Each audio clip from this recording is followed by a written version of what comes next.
game day. Are you ready? Let's go! RowPaint.com is going all in this season with an all-star lineup. It's Coach Leon Rice and Andy Rowe.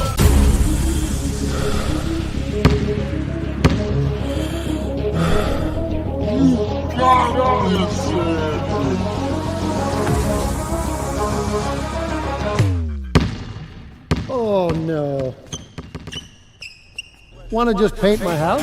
When I want Boise State to win, I trust Coach Rice to lead the Broncos to victory. And when I want the best painting and garage floor coating, I trust RowPaint.com to get that job done right. Bronco Nation News is presented by our title sponsor, RowPaint.com. Our major sponsors, Idaho Central Credit Union, Taco Bell, Lithia Ford, the Blue and Orange Store, Jackson's, and our contributing sponsors, Signature Roofing, Western Collective, Snake River Pool and Spa, Transportation Compliance Service, Boucher Real Estate, Ridley's Family Markets, Circa Las Vegas, Lean Feast, and Timberstone Golf Course.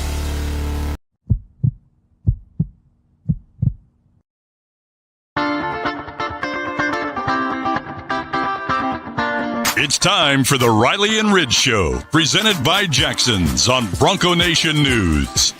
The Riley and Ridge Show takes you into the locker room and the coach's office, giving you a unique perspective on Boise State football from two guys who know a thing or two about what it takes to win on the blue. Combined, they have nearly 3 decades of coaching experience, none of which came from Riley Smith. But he played for the Broncos and won 52 games and 2 Mountain West championships during his 6 years. Kent Riddle won 7 conference championships during his 13 years as an assistant coach at Boise State and has 29 years of coaching experience overall. The Riley and Ridge Show is presented by Jackson's, where 25 cents from each hot dog sold goes directly to the Horseshoe Collective to support Boise State student athletes. Visit a Treasure Valley Jackson's location today. Now, here's Riley Smith and Kent Riddle for another edition of the Riley and Ridge Show, presented by Jackson's on Bronco Nation News. Welcome back, Bronco Nation, to another episode of the Riley and Ridge Show, sponsored by Jackson's. We're out here at the James. It's a beautiful sunny day.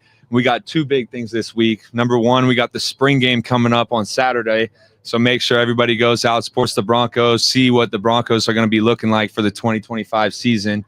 And then number 2, we got one of my favorite guests so far, my mentor as a tight end, one of the best to ever do it at Boise State, the John Bates. John, I appreciate you coming on, dude. No doubt. Thanks to Jackson's.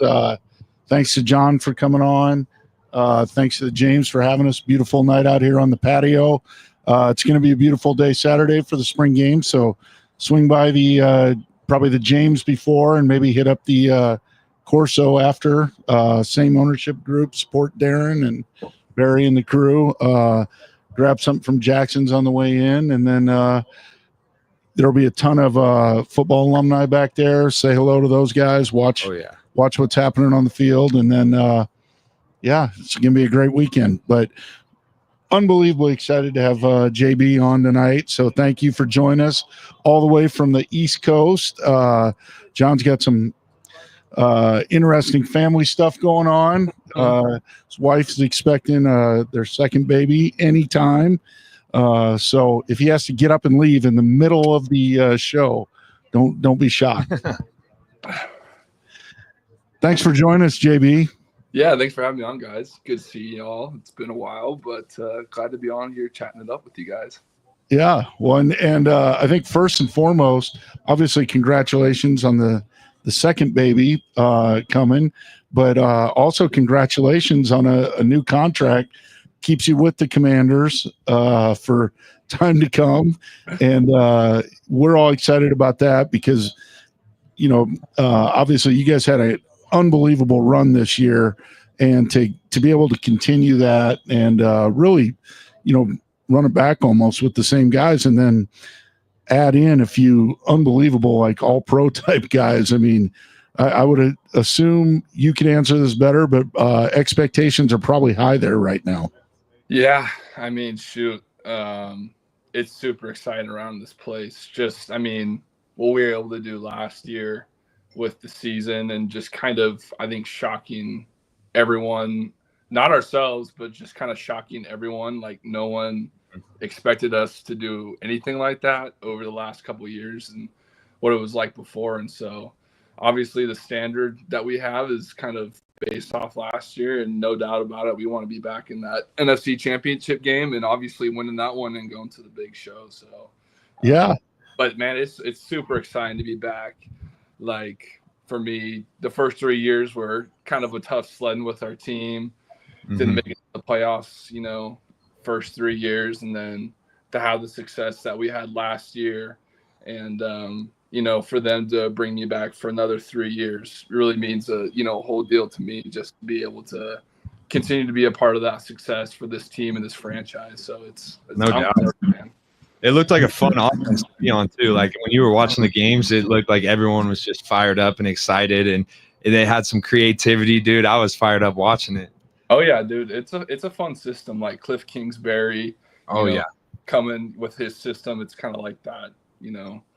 Mike Leach spread like air raid offense, and so it was kind of interesting getting to learn the offensive system at first, because in a lot of different systems you read, like from a receiver standpoint, it's like your X and Y receiver on the same side, and then like your H and Z receiver on the same side, whereas in this system it all reads like left to right. So your X and Z receiver always stay on the same side, and your slot receivers can flip.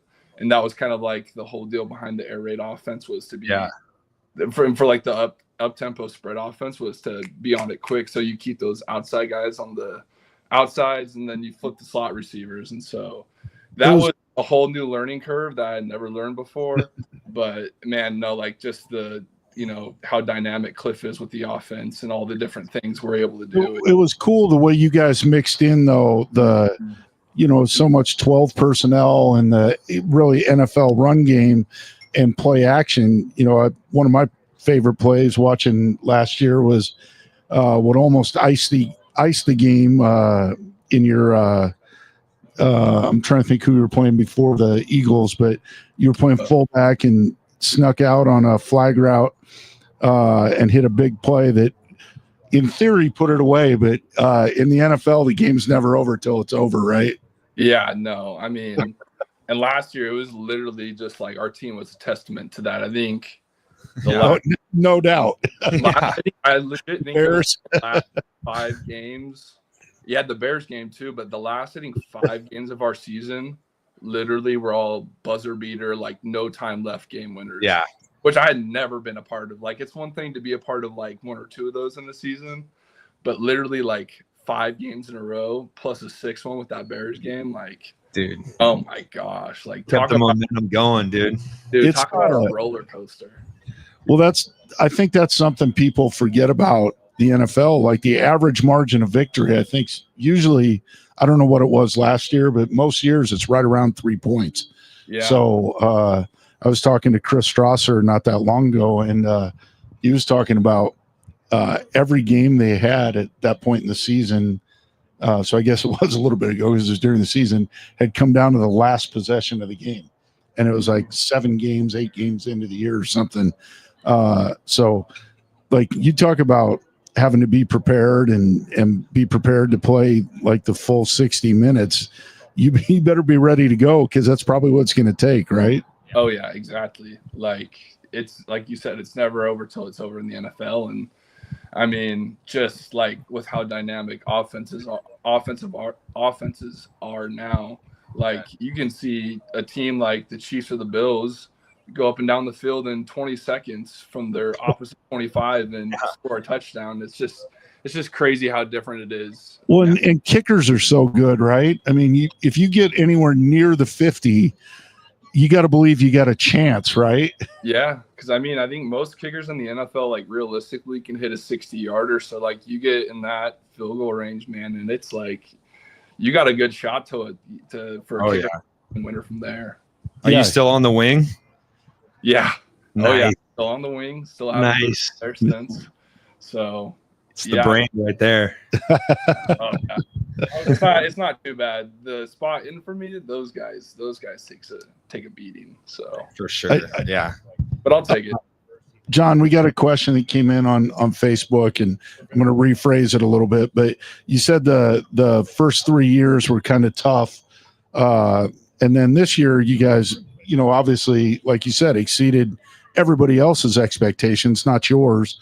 What would you feel like was, obviously you got a few different players or whatever, but what was the I guess motivation factor, the organization, the culture, like what was the difference there? I think a big thing with like Dan Quinn and Adam Peters and the whole new front office and everything coming in, like I think a thing that they did so good was getting players to buy in. I think a way that they did that was making it a super like player friendly, like it wasn't coaches are here, players are here. Like the first thing they were worried about, or the first thing they wanted to do, was build relationships with the players. Because I mean, from like a coaching and a player standpoint, like if that coach and that player doesn't have a relationship, then how do you expect for your player to want to work for your coach, or like vice versa, And so they just did a great job of like bringing everyone in together, like having a set of standards and goals that like from a team perspective that we wanted to accomplish and do. And like Dan Quinn is just so good with like his motivation and how he can just like corral a group of guys together and like truly make them believe. And so I think that was kind of a testament to our team this year. It's just like everyone was bought in, like any situation we got in, whether we were down or up, like there was never this flinch from our team. There was never like in the back of your mind, like, oh, we're down. Like there's no way we're to come back. Like we're down 2 touchdowns. It's like, okay, it's go time. Like we're not stressing. We're not freaking out. Like we know exactly what we have to do. So it's just a matter of going out there and executing. But really just like the way he brings people together, man, it's truly special. And you said earlier when we were visiting, like Cliff, like just has a way about him, right? Confidence, but not uptight. Like so leads to everybody else playing loose. Is that accurate? Or yeah, 100%. Like Cliff is a guy that he wants things done a certain way, but like he's gonna let his players be his players. He has the standard and how he wants things done, and so he expects that. But he's just so easy to have a conversation with, so easy to interact with, have like real conversations and football conversations with. And so when you have like that relationship with like your offensive coordinator, your head coach, like your position coaches, it just gives the players a sense of freedom to just go out there and like, I'm not going to worry about, oh, like I'm going to, hopefully I don't mess this up or do this wrong because my coach is going to get mad at me. Like they understand that mistakes are going to happen. Like you want to play a perfect game, but realistically in any game, like that's just not going to happen. And so, yeah, they get that stuff. You have to block freedom. Some of the DNs you have to block, right? Yeah. How was it like now that you're 4th year, like obviously you're a good leader at Boise State, and then you went in kind of transitioning, being the young guy again in the league, and now 4th year you're starting to be a leader and be an older dude. How is it, especially like with the turnover and difference in the NFL? Yeah, I mean, the turnover is crazy, man. Like you get so many new players rolling in every single year, and it's just one of those things that's kind of part of the business. But it's been really cool to kind of like, now that I'm kind of in that veteran role now, to where I can bring young guys under my shoulders and kind of teach them like what has worked for me and what has not worked for me, and kind of help them come along too. Because I mean, in the NFL, it can be kind of one of those things that like, oh, like maybe a veteran doesn't want to help out a young guy because like they're scared they're going to get their job. Right. Yeah. When you have it's a real thing. But like from my perspective, like I'm all about winning. Like I want to win games. I want to win championships. And the only way you can do that is if you're bringing up everyone on the team. Like your job is to elevate everyone. And so if I can do that, then like I'm super satisfied with, my leadership role.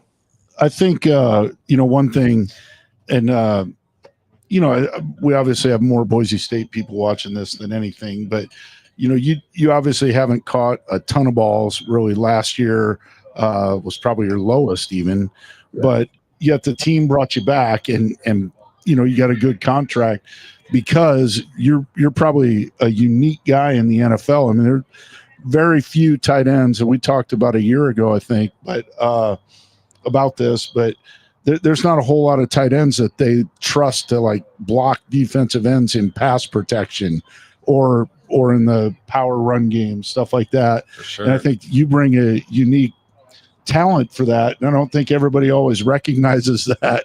And hey, I'm sure you want to catch more balls too. Don't get me wrong. But talk just a little bit about the uniqueness of what you're asked to do, especially in terms of the pass protection. Yeah, I mean, it's just one of those things that, I think early on at Boise State, it was kind of one of those things that got me on the field a little bit quicker, was just being able, and something I had never really learned before was blocking until really I got to Boise State and I started watching guys like Alec Danens, who really paved the way for me and showed me how it was done at a high level. And so, it's kind of something that started off in college doing and got really good at it. And yeah, now they kind of just got me in that, role of run blocking these really good defensive ends and pass blocking them too.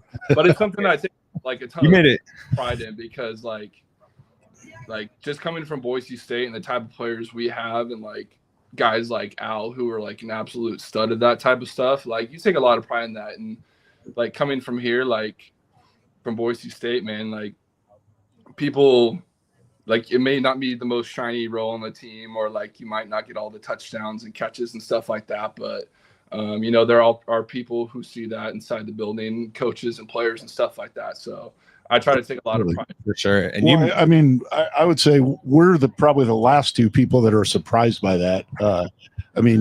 You were a dominant blocker, certainly at our level, and probably to the point where sometimes we certainly could have gotten you the ball a little bit more, but it was like, I don't know, if we take JB out of the pass protection, it's not nearly as good. Dude, you made it fun too, because when I switched over to tight end, I didn't want to block a soul. I was the quarterback. I was like, I just want to catch the ball, run some routes, and then you made like the mentality seem fun and kind of being a dirt dog and start hanging out with the O lineman. That'll change your personality real quick. So dude, it will. I mean, all my best friends in college were the O linemen, man. For sure, dude, and it was fun. I had more fun with them. Oh my god, it's crazy though. No doubt, guys, man. When you hang out with those guys, crazy. I know. It's funny. I was trying to think back earlier today to like some of my favorite John moments, and I think there was a big catch down the sideline against Florida State. The wheel route that we had kind of had dialed up against BYU, like the first play of the game. Yeah.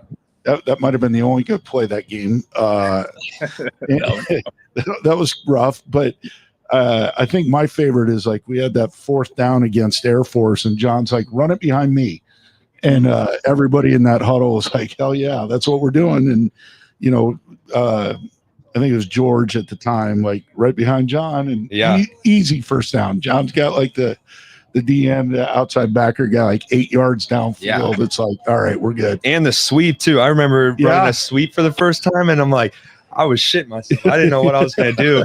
Get the handoff, turn the corner, see a big ass D lineman just in my face, and John just chops him down. And it was kind of like a tight end to tight end moment. I was like, appreciate you, dude. Yeah, those are just a few. I mean, there's so many more, no doubt, and so much more stuff behind the scenes. I think what John, like Riley said, really set the tempo, and certainly Al and Chase and Jake Rowe and Holden Huff and so many guys before, but certainly nobody really has done it to the level John's done it, and fired up that he's taking the time to do this. But no doubt. I think now we're starting to get some good questions. I like the mohawk too, by the way. Yeah. That was a good touch this year. Yeah. We had nice flow coming out the back. Oh, it got so long. I finally had to get it, dude. Because like my wife, she was taking a picture. Like she took a picture of the back of my head. She's like, I love you, but like I can't look at this any longer. Like you need to. It was a little joke. I got a little bit going. I got to regrow it back out, but I mean, it was a dirty. I promise you, nobody more jealous than Jake Rowe, though. I don't know if anybody's seen Rowe in a while, but rough go. Yeah, yeah, we do. We got some good questions. We said, what was your favorite overall thing about Boise State? Chad Boca was asking. It's a hard question. There's a lot. That is, man. Like Boise was like a dream place for me. It was like close to where I grew up and like all my family and everything. I just loved everything about Boise. But like honestly, man, like besides, like I would say number one, the people. Like the people in Boise. Like you go anywhere else in the country, man. Like you're not finding the type of community support, like good-hearted people that you find in Boise. Like first and foremost. But like second of all, man, like Saturday nights on the Blue, like, oh, Seven Nation Army's playing. You're just like, Yeah, so point to go out of the tunnel, like you just made Pitt's night. yeah. Some smelling salts. Oh, right, all that stuff. So I probably have to say those two, and like just the people in the building, like so many like friends and connections I've made in Boise over like my 5 years there, and it's just so cool, like coming back every time and like connecting back with people, because it's like when you connect with people, it's like you've never left or you haven't been away for however many years, just like you were, you know, with them yesterday, or just so many good people, man. People are so good in Boise. Without a doubt. That's always the hardest thing when you leave is missing the people. yeah. That's why this weekend's awesome, because everyone starts to come back. Like Kate Connie's coming, Static, bunch of older dudes. Like that's what's nice about being here still, is anytime people come visit, you get to see a lot of guys that you grew up playing with and had a good time with. So it's definitely kind of home base for a lot of people to come visit. John, you said something in there, and I think maybe a lot of people probably don't even know this, because they just look, oh, where's John Bates from? And in the program, it probably says Lebanon, Oregon, which, you know, right over there by Corvallis, thriving metropolis over there. But John really grew up right here, part of the Fruitland posse. Oh yeah. Shout out Egern. Yeah, Tyler Egern, Al, Joey Moderano. Yeah, so whole crew from Fruitland, and that's really more where you grew up, right? Yeah, I grew up. I went to Fruitland for a couple of years. I went to Nissa for a long period of time. So I grew up like literally 45 minutes from Boise. Like my mom played volleyball there. Both my grandparents live in the Treasure Valley. Like a large majority of my aunts and uncles and cousins still live in the Treasure Valley. So like goes back to Vail, Oregon, right? Yeah, Vail, Ontario, good old Vail in Ontario. A lot going on there. But no, it's like home for me. Like I grew up going to games and everything. So like Boise is truly a special place in my heart. Without question. I just wanted to bring that up because I think, you know, sometimes fans, all you kind of know is what's in the program, and we get a chance to ask you some of that stuff and talk about it. And your dad, obviously, you know, I want to make sure we got that on there for Gino too, because love that one. He's one of the he's one of the best. So we love Gino. Yeah, it's awesome because your dad, like, I'll get a text like in the middle of one of your games, and you know, it'd be a replay of a play, and I'll be like, "Yeah, I'm watching." Oh yeah, sounds about right. He's Oh, it's awesome though. I love it. I love it. It's good to connect and, you know, really stay connected. So that's a ton of fun. But I think we got this is more of a fun question than anything, but what was it like receiving that first NFL paycheck? Crazy, man.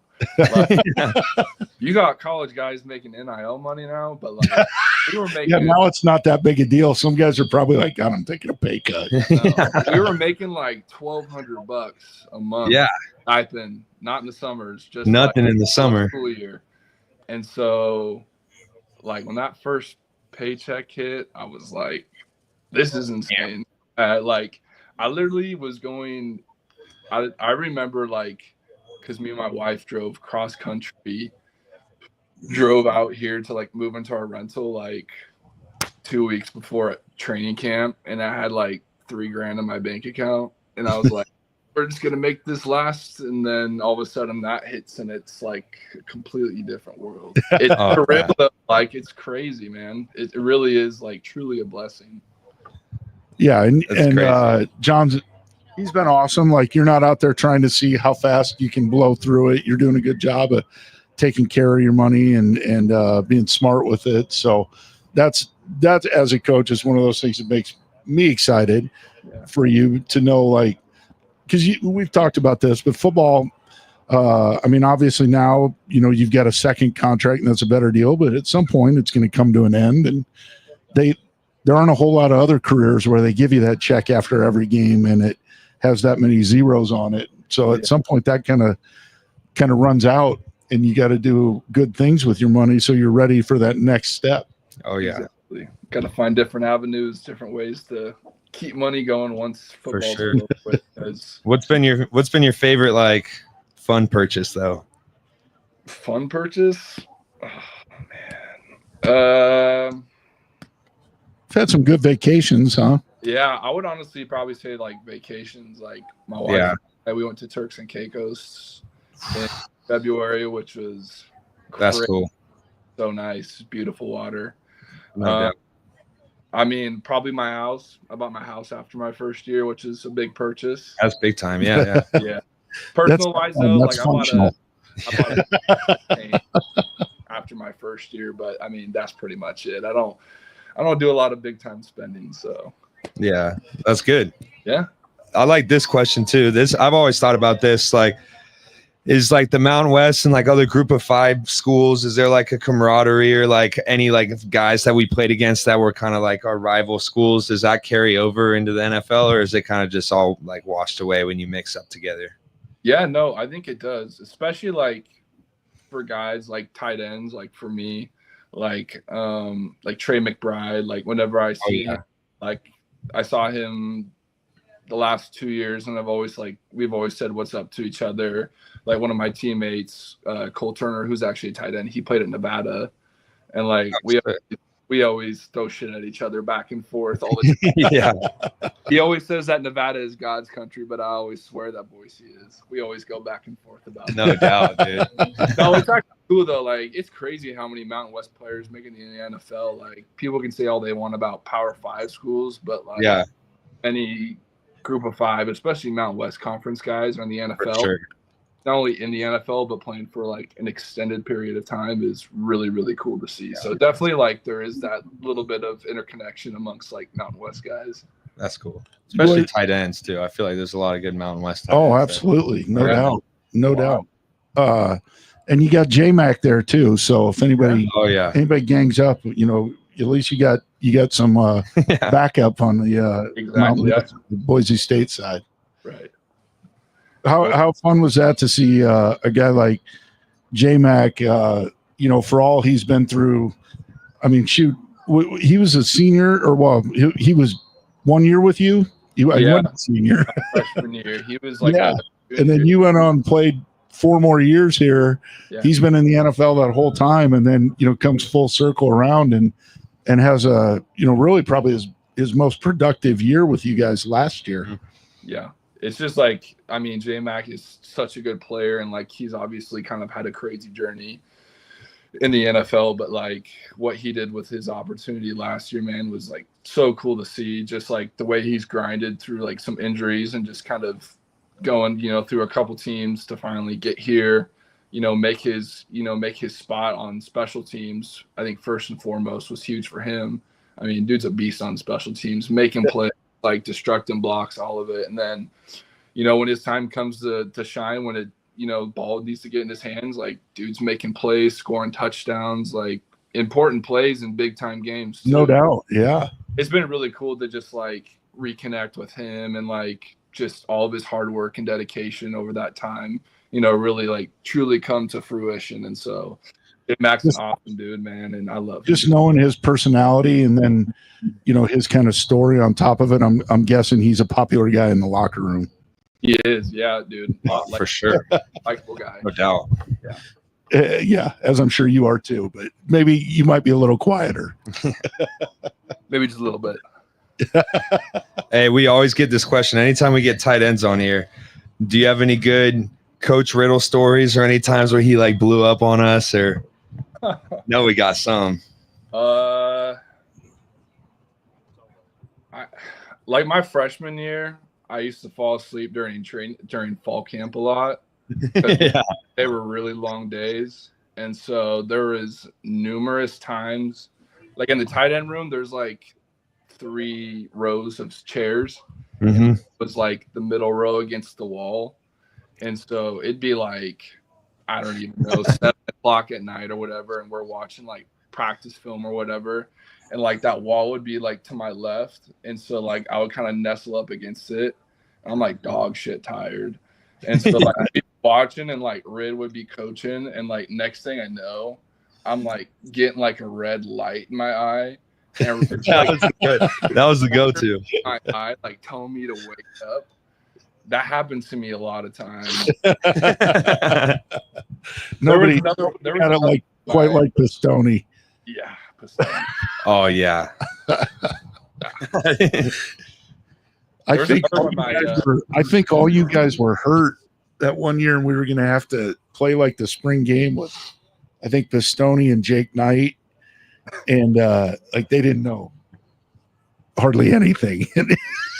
We're out there trying to do walkthroughs. And, dude, it's crazy going. They have lost it at that point. Going from a senior in high school and the college, like sitting in those install meetings for the first time, like Ray's talking Arizona and Phoenix, and he's talking about inside zone, and I'm like, what's inside zone? Like I don't know if I'm going to be able to learn any of this. No doubt. Talk about a crash course. I know, like one time, my freshman year in training camp, like it was like me and Nick Crabtree, and we were like we were in 12 personnel, and I was like shifting from one side to the other, and Nick had to step off. And I think Rid, like we messed it up like 3 times. I had 3 or 4 times, and like the 4th time I messed it up, Rid stops practice and is like, JB, what are you doing? Like, it's not that hard. Dude, it would get overwhelmed. At that point, like, my brain was fried. Like I was just. I would say this, in my opinion, like going from a high school offense to jumping into the Boise State offense, in year 3 or 4, which around here there was carryover. So even in 2014, it wasn't like those guys had never heard the terminology before. But when you go from a high school offense to the Boise State offense, in terms of just plays and terminology and all that, I got to believe that's maybe a steeper jump than going from Boise State offense to the NFL offense. 100%, man. Like, oh yeah, you learn so much at like my experience at Boise State. Like when I went into the NFL, like the transition to learning a playbook was like nothing for me besides terminology, just because you learn so much there. For sure. But, I mean, in your like case, Red, like you're so used to like being in the college system and coaching that, and then like you're coaching high school kids coming in who don't even know inside zone or like what's the A gap? Yeah, seriously. That takes a lot of patience and like really dumbing things down to a whole nother level. But yeah, I'm glad you had the patience to stick with us through it all. Oh, it's impressive, dude. I remember when I came in and we were still practicing in the afternoon. During every single class, I would just study the plays. Like I don't remember learning anything that freshman year. It was especially like the kill plays where it was like 3 plays in one. And I was just like, dude, what does Halle Berry mean? And it's like 3 different plays. And I would just be studying that all class. So it's a crazy jump. It's like, and then I thought going from QB to tight end would be easier because I was like, oh, QB has the most responsibility. Hell no, dude. The tight end was run game, pass game. It was similar. Like being a quarterback helped me so much in the transition because offensively, you don't realize how much the two positions for sure, and maybe center that really have to know, everything. And the center, at least, he doesn't have to remember any routes. You don't care about that, but you got to shift in motion every single play. That was Plow's favorite thing. He would just have me run across the field before every play. I was like, dude, you're trying to kill me. Getting that pre-snap cardio in, man. Right? All day. How's that? Is that similar in the NFL for a tight end? I mean, you got to know everything, run game, pass protection, routes. Yeah, I mean, I'd say it's pretty similar. Like when it comes to shifts and motions, it all really is dependent on like offensive scheme and like what your OC is trying to do. But like, oh, dude, definitely. And it's like even to a whole nother level, like run game. Like obviously you have to understand like who's getting the ball, like where the ball is going. But like timing is a huge thing too. Like you have to know the timing of like when you're going to anticipate the cut. Like if the defender is playing outside, like you probably anticipating him to come back across your face for the runner to like, you know, come inside your gap. And so timing is a huge thing in the NFL too. Like timing, targets, angles, it's all a timing game. And so like it's a whole nother like even step up from like college ball. You saw his natural reaction, inside hands. He's got great hand placement. Yep. Even demonstrating. Inside hands always win. Inside hands always win. What's your favorite run and pass concept right now? Oh, I've always been big on like power. I love power. Yeah. Especially like if you're playing against like an odd defense, which probably a lot of people don't know what that is, but it's when you have like head up nose tackle over the center and like a 4-eye, so like a guy head up over like the tackle. Anytime I can work a double team with the tackle is like because I can literally just tee off on the defensive tackle's hip and just like completely bulldoze in the opposite direction. Yeah. And so that's always fun because you can just stick on it for a long time and create a huge seam. And then favorite pass concept, there's like we call it, I can't even remember what we call it. I gotta get back in my playbook. But it's like a play action concept, like Tom Brady and Gronk ran it in New England for a long time. It's really just like a quick run sell. Power action and try and hit tight end right behind the like back. A power pop pass, but it's essentially like a find it type team route for the tight end, and it's like literally 50% of what Rob Gronkowski's catches were in the NFL. For sure. And so it's just such a great play because it, especially with like some of the gap scheme and downhills like stuff we run, it just marries up well, and so it's always open. Yeah, well, that should be a big one for you because most of the time you're the guy in there when you guys are probably running one back power. Yeah, no doubt. Exactly. So got to get it going here. Did you have any like welcome to the NFL moments getting lit up? Really like first NFL welcome to the NFL moment was like there was like an OTA practice, which isn't even anything crazy. It's against your own team, but like I remember I was like on the backside of outside zone and I had to like cut off a safety. And at the start of the snap, the safety was like, he was starting up like at a like quarter safety and he rolled down at the snap of the play and he was outside of me to start the play. And by the time the ball was snapped, like a split second later, he was already crossed my face and made the play. Just like, dude, just like the speed of it. Like, yeah, like my rookie year, like my first couple years, it was like Montez Sweat and Chase Young. Like these dudes are 6'5", 265 and run 4.40s. Like these dudes are absolute like freaks. That's got to be the bigger change in the NFL is just rather than the concepts, it's the speed, right? Sure. Oh, everyone's fast, man. Even defensive tackles are and long, right? Yes, and makes long. The windows small and the field smaller. Yeah, but really, like my first game, my rookie year, it was like you play the preseason games and like you think that you're ready, but like you get out there in a regular season game, like I was on kickoff return. And I'm not even joking. I had tunnel vision so bad my first two I didn't touch my guy. I didn't touch anyone. I had tunnel vision so bad I didn't touch anyone.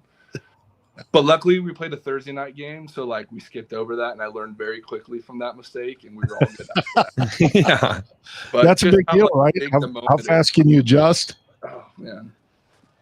Yes. It's crazy.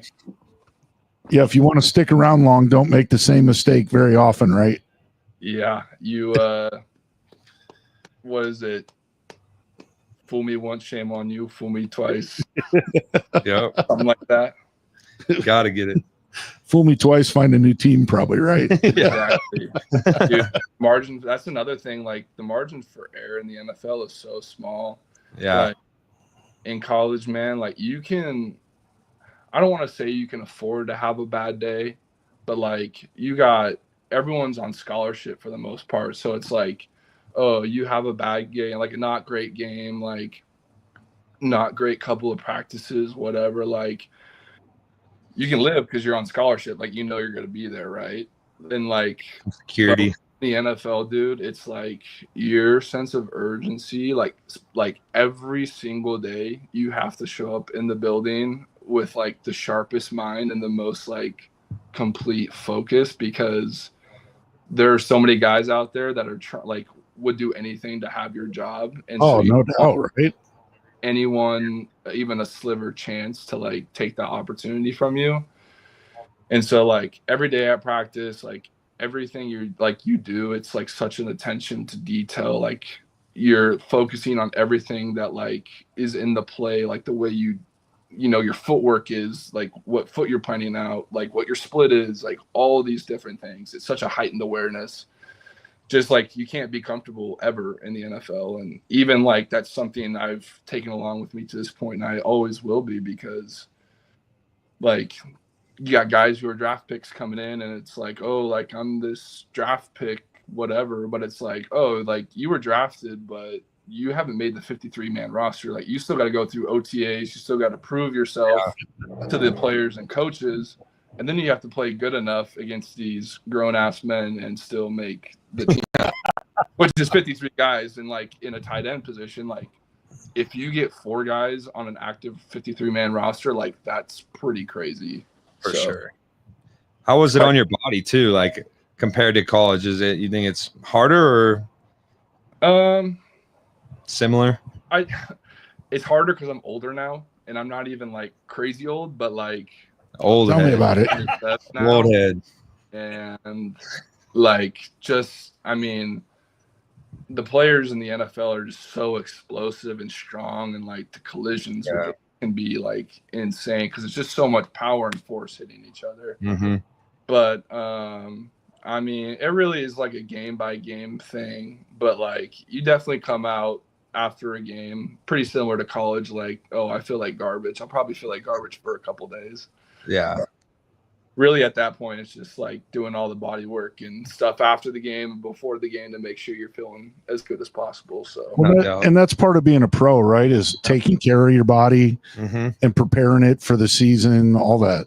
Finding a routine, dialing in your nutrition, like body work for me. Like, I'm like 2 massages a week, like stretching every day right before practice, lifting 2 to 3 times a week.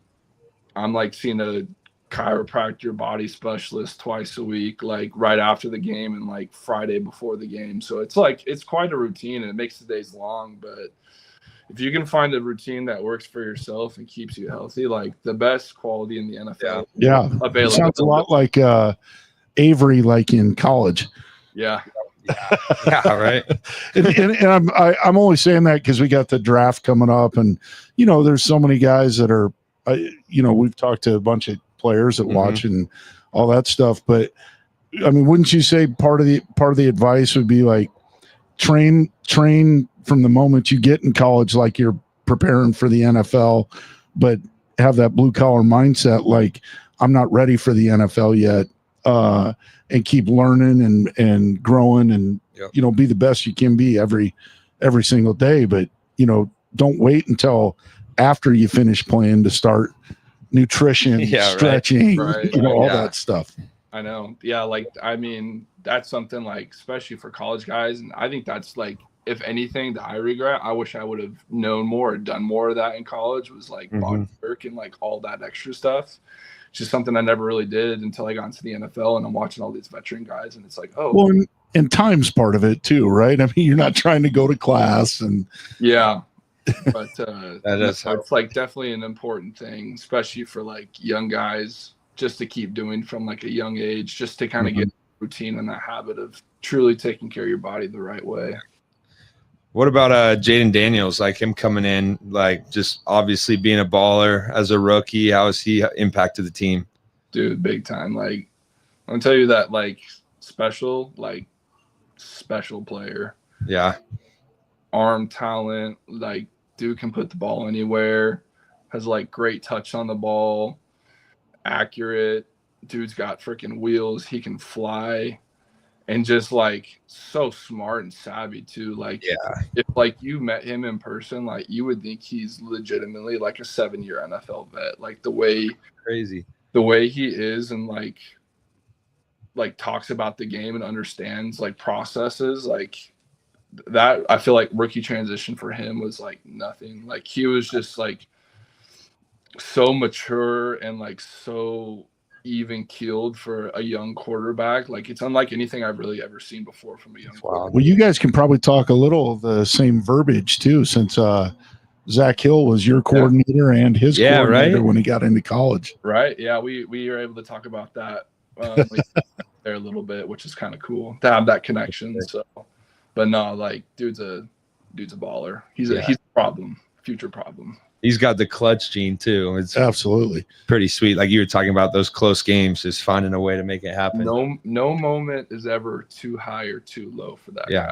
Like you would never guess, like looking at his face from like camera view, that he's like that we're down 14 or we're up 14. Like same person all the time. Super chill, great guy to talk to. So did somebody ask about the Bears game? Like, what was it or something? What? Yeah, I brought it up just as the Bears game, but describe what that game was like. Dude, insane. Complete emotional roller coaster. Like after that game, I was so wired, but I was also like so wiped because the game was literally like this, up and down. Like we were up, I think, and then I can't even remember like if we had a kickoff return, if they had a big kickoff return or something, and then like Caleb Williams like started just like going to town, like threw a touchdown late in the game, and then like we had a couple big plays in offense, got to midfield, and like dude, that Hail Mary was like 11 or 12 second long play, but it felt like the longest play ever. Everyone like on the sideline. The cool part though is like no one flinched. Like we all had belief. Like my tight end coach had a rosary in his pocket and like was holding it the entire time this play was going on, like truly believing that's what's going to happen. That's crazy. And like when he scrambles outside the pocket and that ball goes up, it's literally like the whole stadium is dead. It literally sounded and felt like they turned off the lights to the stadium. No one was in the stadium and it was completely quiet. That's so the cool. Ball like gets to like the group of guys, and then you see Noah Brown like start to creep backwards when no one's around him, and he just catches it, and the whole place exploded. It was like I didn't even know what I was doing, but I threw my helmet and I was just running and like hugging whoever I could. It was the coolest thing ever. But it was actually crazy. Like the most teachable moment from the entire year. Oh yeah. Like the Bears guy running around celebrating before the play. Like, hey guys, it's not over till it's over. Do your job. Never over, man. Especially in a moment like that's a great learning lesson. Especially for sure. And it's fun to be on the right side of those learning lessons, right? He's still thinking about it, no doubt. Somebody else asked your favorite memory. I kind of gave mine a couple of them, but I've thought of a few more, so I'll let you go first.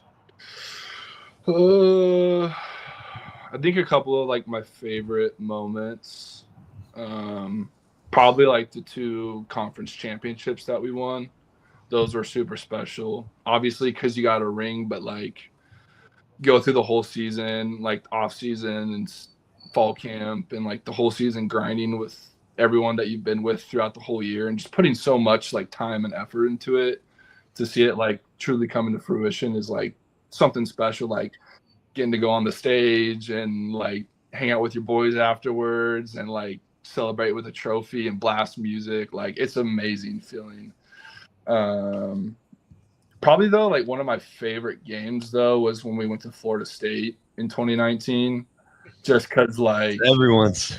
Dude, it was like crazy. Like, what was it? Like, there was supposed to play in Jacksonville, and there was a hurricane. Yeah. So they moved it like 24 hours before the game. So like, we all think we're gonna play in Jacksonville, and then we find out we're playing in Tallahassee. So we have to bus like 2 or 3 hours the next day, stay the night in Tallahassee. Oh, that's good. Go to Tallahassee. It's like 90, 95. Like, it's hot as hell there. And yeah. They got the Florida State chant going. Like, they're planting the spear in the middle of the field. Mm-hmm. Like, it's an iconic football stadium. Like, one of the coolest places that you could probably play at in the country. And we were big early to them, and obviously, like, we came back and beat them and sealed the game. And that was just like such a cool experience, like, especially for a first game of the season, to go into a place like that and win in the style that we did. It was really cool. Then obviously we wanted to have the season that we had and won a championship with that one too. Oh yeah. There's no question. After the game, you said it, we got down big early, but literally after the first play of the game, like, we knew we were going to be fine. Oh, yeah. When John and I think it was Collingham and Pistone like cleared out the whole side, and Rob Mahone goes for like 20 straight ahead. We're going to match up fine physically for sure. these guys. How was after the game? That was sick. That was like such a statement play too, because I can't remember if it was Zach Hill or Keesaw or Harson. One of them was like, we're going to set the tone, like, first play, we're going to line up in 13 personnel and like run down their freaking mouth and hit them in the mouth. And we did that the first play, and obviously didn't start off hot, but we had self-inflicted wounds that exactly. made it not start so well, and we fixed those. Yeah, and Hank had that huge opening freshman game, which was crazy. Yeah, that was crazy. Yards and 3 touchdowns. Hank and sacks. Yeah, yeah, getting lit up. Yeah, good God. Did you go out with G5 and the boys afterwards? We did, yeah. That was a big topic. Had, oh, dude, that was like such the coolest, like such a fun trip too, because we leave till like later that night because whatever with the flight situation when we were supposed to play. So we had like 4 or 5 hours. So like we go out to dinner with like me, Garrett, Pistone, and like we were like, oh, like let's just go walk around, like see what the deal is. And so like we started going into these like Florida State bars, and like these guys are like coming up to us like, you play for Boise State? We're like, yeah, we just played today. And they're like, oh hell yeah, I was so glad you beat those guys. Like, they were giving us free drinks and free shots, and it was just like crazy, man. It was like out of a movie. It was we had a good time though. That is the number one story that comes up. It really every is. time. Yeah, we slept good on that flight home. Let's just say that. Yeah, no doubt. Cozy and warm. For sure, dude. Nightcap. I got it. This is, kind of a different memory, but 2 things, but really tied to the same thing. So we kind of talked about that. John, we start the BYU game with a kill play and kind of had an inkling that they'd bring this one blitz, and if they did, we'd hit John on the wheel route, and sure enough, they're bringing it. So we hit John on the wheel route. He runs down, and I think we tried it again, or it was a different wheel route, but John ends up like tweaking his hamstring, and he's like, I can't. Like, that's all I got. But he actually came back in that game just to get us through a few plays here and there. And then the next week we go to Hawaii, and we know John can't run. And he's like, but you know what? I feel good. I can push off it. I can block. And he's like, so I'm like, all right, well, let's see how long he can go. And it was like, he went out there and played, and it started to bother him a little bit. And then I think Riley got hurt. Yeah, that's when I had to rim 100 times in a row against the big Poly boys. And John's like, I can go back in. I'll finish it out. So here he is. This guy's an NFL prospect in his last year. It's COVID. All over the country, guys have opted out. And John's out there going like, just don't send me out on a route. Somehow we end up completing a ball to him. Yeah. In that situation. It's the Hank magic, like, dude. Yeah, exactly. It just happens. But here he is out there just battling his ass off, and you got a whole bunch of guys that are like opting out, don't want to play, which whatever about that. But here's a guy, I think that's part of the thing that sets a tone for that team. All the guys that follow it is like, here's a guy that just loves football and loves being no doubt. I remember how crushed John was when we weren't going to play a bowl game that year because he wasn't able to play the conference championship game by hours on some obscure timeline we came up with for when you're contagious or whatever. But anyway, we couldn't play in that game. And then, we opt out, and John was just crushed. And again, here's a guy that's dying to play in a bowl game that we're not going to go to I think we were going to go to the Arizona Bowl or whatever. Yeah. And I remember how crushed he was, and because he just wanted to play suit up for Boise State one last time. Here's a guy that knows he's going to continue playing.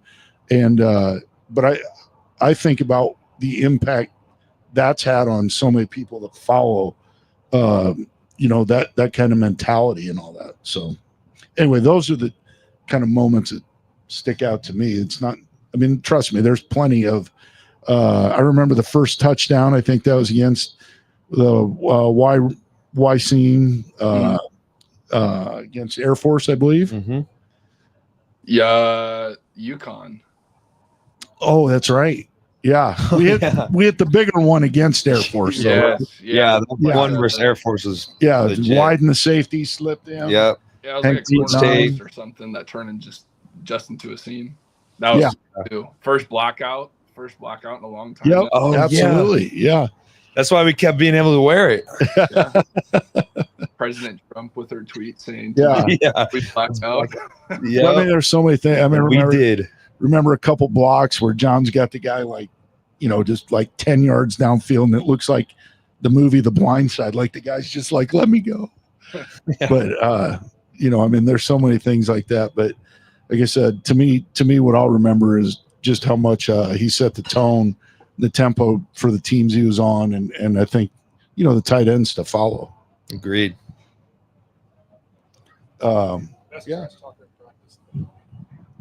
That comes up every week. It's always a good one. You got any great trash talkers? We had a lot during our time, but any off the top of your head that stick out? From Boise State, Curtis Weaver. Yeah. Oh, love the talk. Avery was always a good trash talker. He was like never anything bad, but he was like a slide. He loved to talk. He was. And you couldn't beat him. Well, no matter what you said back to him, he didn't care. And then he had his right-hand man, Dez, with him. Oh, my God. Those three together, man. Those three, dude. You could not win. My freshman year, we all came in together, and, you want to, a summer class with those three was like. I can only imagine, dude. Gosh, dude. I can imagine. Crazy. How about in the NFL? If you got anybody that just talks the entire time? Yeah. God. Jeffrey Simmons, big trash talker, doesn't ever shut up. Defensive tackle for the Titans. Let's see. There's someone I'm missing. Can't remember it off the top of my head. That's all right. There are a few guys, for the most part, most guys have a pretty good, pretty mutual respect for each other. Yeah. There's a guy for the Falcons, Matthew Judon. That dude talks a lot. Talks every play. Oh yeah. Talks every play. But most of the time, I don't even say anything to him. I kind of just smile back. That's not surprising either. Yep. Somebody asked a question that actually just sparked another one, but you got to go to the tight end university a couple years ago. Are you going back this summer? Maybe that's another question, but what was that experience like being around all those guys? It was super cool. Yeah. Tight end U was super fun, man. I'm asking that as much for all the tight ends that are watching on here. Dude, Yeah. I was that every year. That was the coolest thing ever. It is. It's super fun. Unfortunately, it's like I'm not going again this year because it's like right after OTAs and we're going out to see family. So it's like one of those hard things. Sure. Yeah. You have to choose. Especially when you get to have 2 under 2 at that age. Yeah. 2 under 3 anyway. Yeah. Family runs the table. But yeah. No, dude, it's like such a cool experience though. Just like getting all the tight ends in the NFL together, like being able to connect and like talk with all the different guys and talk about experiences, like stories, all that stuff. And just getting to learn too, like the on-field sessions were only like an hour long, but it was really cool just like hearing like guys like George talk, Travis, Darren Waller was there when I was there. He was, I mean, his mind is phenomenal in the way he processed stuff. Just right. You guys. And so it's really a fun it's really like a really cool weekend, man. And then like the nighttime gets a little crazy. Like you going out to some rooftop bars in Nashville where kind of drinks are everywhere and it's kind of can be a little crazy, but it's a good man though. It's well worth going for a couple days. Yeah.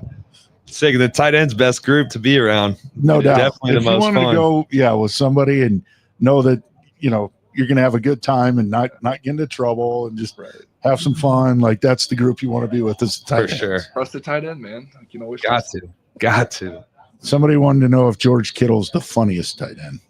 Oh, I don't know, man. Travis Kelce's pretty funny. He's yeah, like this like laid back, like goofy like way about him that is just like hilarious. Yeah. I'm sure there's plenty of others too. Oh, just the tight end personality. For sure. That's good. Yes, yeah. Well, do we have any other questions or? I think we're good. We don't want to take all your time. Yeah, John's on the East Coast. He's getting to bedtime. Got to get up and work out, or probably more importantly, get up with his beautiful daughter and entertain her for a little bit. Make sure Mama's happy till she gets to have the second one. So sure, yeah. But we appreciate you, dude, calling in. Yeah. Thanks, man. Nice talking to you, man. Good stuff. We'll miss you this weekend, but we certainly understand and.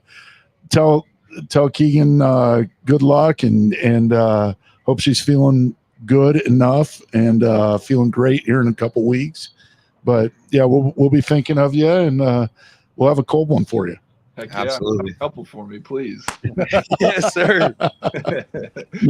Thanks so much, and again, congrats on the family, congrats on the contract, getting to stay in one place. We love you and we miss you and. Can't wait to see you back here pretty soon. Love you guys. Hope you're back soon, man. Want to come out for a game this season? I'm hoping it works out. So definitely, dude. You got a place to stay. We'll take care of you. All right. Thanks, guys. All right, bro. Appreciate you. See you guys. Yep. Well, last thing I wanted to say, spring game this weekend. Make sure everybody goes out. It's going to be a great crowd to be able to see what the next year of Boise State football is going to look like. And it's just exciting, and we get out there, pack the stands. It's going to be beautiful. Come have a pregame and postgame over here at the James. For sure. Corso. Hit the Jacksons. Hit up Jacksons on the way in. They'll have a little tailgate going. Yeah, get your tailgate on and get ready. Fans need practice for the fall too. So and that's fun. Make sure we're ready to go. So. It's going to be a good crowd. It's going to be a beautiful day. We'll get to see a bunch of guys that we haven't seen much so far. Absolutely. So that'll be fun. I think like we said last week, there's a whole bunch of guys you're probably not going to see a whole bunch of, but it's always fun to see the next guys and know who you can keep an eye out for in the fall. And, I think the other thing, like certainly, get out there and support the guys, let them know how important this stuff is. Cause we might not be able to match dollar for dollar in some of the contract stuff that's going on, but we can certainly have a lot better experience playing here than some of the other people do, and that'll go a long ways. So, there should be a show. Yeah, we'll do a show next week. We'll definitely tune in on that. We'll talk about that. For sure. Maybe we'll get John to tune back in, just talk about what it's like waiting for the draft. But Yeah. We got a couple other guys. Yeah. Speaking of draft and all that, shout out, happy birthday to Riley's brother. Yes, sir. Love you, Jake. Riley's brother, Jake, and JL Skinner. So maybe we'll get some thoughts, JL's thoughts on the draft and all that. Definitely. I think the one thing that, people, all this stuff about Ashton, I mean, the reality of it is he's going to be a first-round pick and a pretty high pick, but nobody has any idea where anybody's going. It's always up in the air. You always think Tennessee probably knows who they're taking. Other than that, that's about it. For sure. So, but appreciate you guys tuning in. Come back next week. We'll bring a lot of questions. We got a great guest coming on. So, just stay tuned. We appreciate you guys. Go Broncos. Go Broncos. Bronco Nation News is presented by our title sponsor, RovePaint.com. Our major sponsors, Idaho Central Credit Union, Taco Bell, Lithia Ford, the Blue and Orange Store, Jackson's, and our contributing sponsors, Signature Roofing, Western Collective, Snake River Pool and Spa, Transportation Compliance Service, Boucher Real Estate, Ridley's Family Markets, Circa Las Vegas, Lean Feast, and Timberstone Golf Course.